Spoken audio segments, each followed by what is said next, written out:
Universe के science को कैसे समझे। Hi everyone, welcome back to mind Sutra. आज हम बात करेंगे कि हम यूनिवर्स के साइंस को कैसे पहचानें।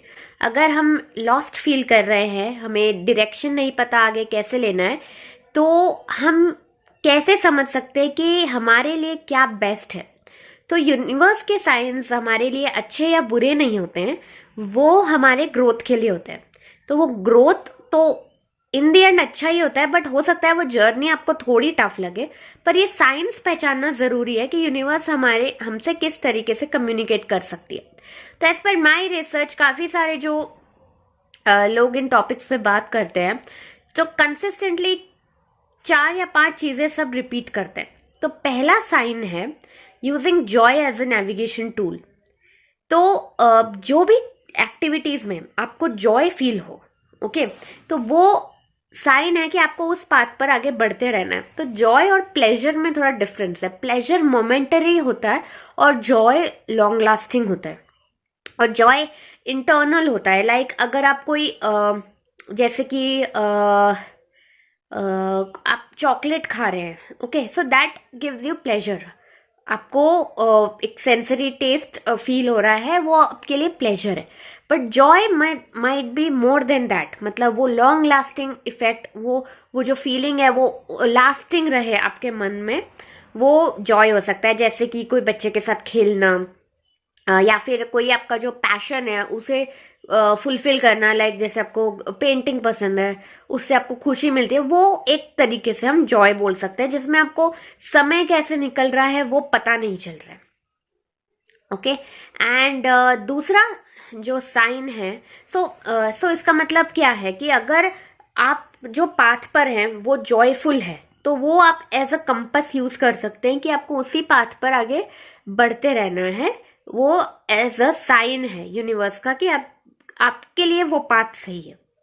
और सबका ये डिफरेंट हो सकता है। किसी के लिए कोई चीज जॉयफुल हो सकती है, किसी के लिए कुछ और हो सकता है। तो आप अपने लिए क्या जॉयफुल है, आप उस पर फोकस करिए।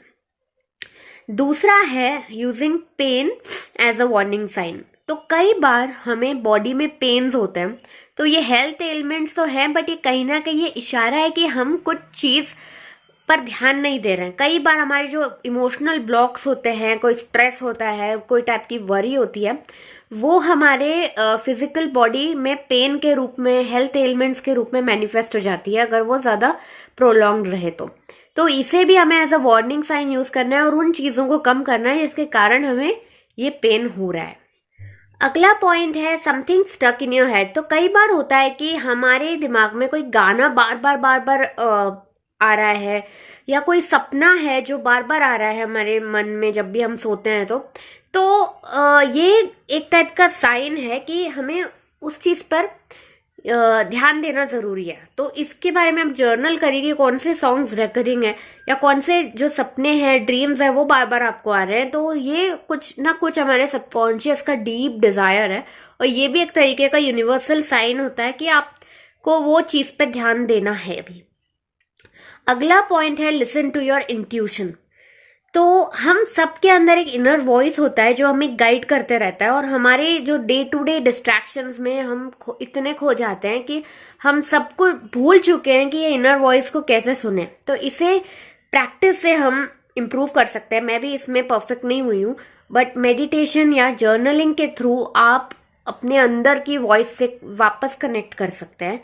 तो विथ प्रैक्टिस आप ये वॉइस अगर सुनेंगे तो आपको गाइडेंस मिलेगी यूनिवर्सल सोर्स से कि आपको कैसे आगे बढ़ना है। और आखिरी पॉइंट है ask the universe for sign.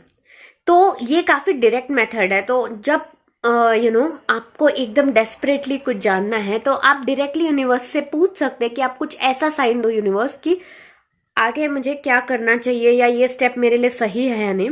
और अगर आप एनलाइटेंड लोगों में बिलोंग करते हैं जो काफी मेडिटेशन करते हैं, आपके प्रेयर्स काफी स्ट्रांग है, तो हो सकता है आपको अंदर का ये इंट्यूशन आपका शार्प हो जाए और आपको डायरेक्ट आंसर मिल जाए।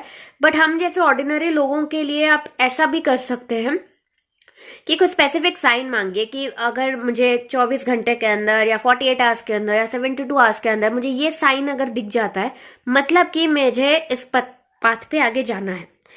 और वो साइन कुछ भी हो सकता है, कोई इंसेक्ट्स हो सकता है लाइक लेडी बर्ड या बटरफ्लाई, या फिर कोई बर्ड हो सकता है लाइक आउल या हमिंग बर्ड, जो आपके चॉइस हो, या कोई डायरेक्ट और कोई भी साइन हो वो आप पूछ लीजिए। और अगर आपको ये 24 आवर्स या जो भी आपने टाइम ड्यूरेशन दिया है उसमें वो दिख जाता है, इधर वो चीज़ लाइव दिख जाती है या उसका ग्राफिक दिख जाता है फोटो, या फिर वो लिखे हुए फॉर्म में दिख जाता है, किसी भी रूप में आपको वो दिख जाए और आपका ध्यान जाए उस चीज पे, मतलब वो गो हेड है आपके लिए, आपको उस पाथ पे जाना है।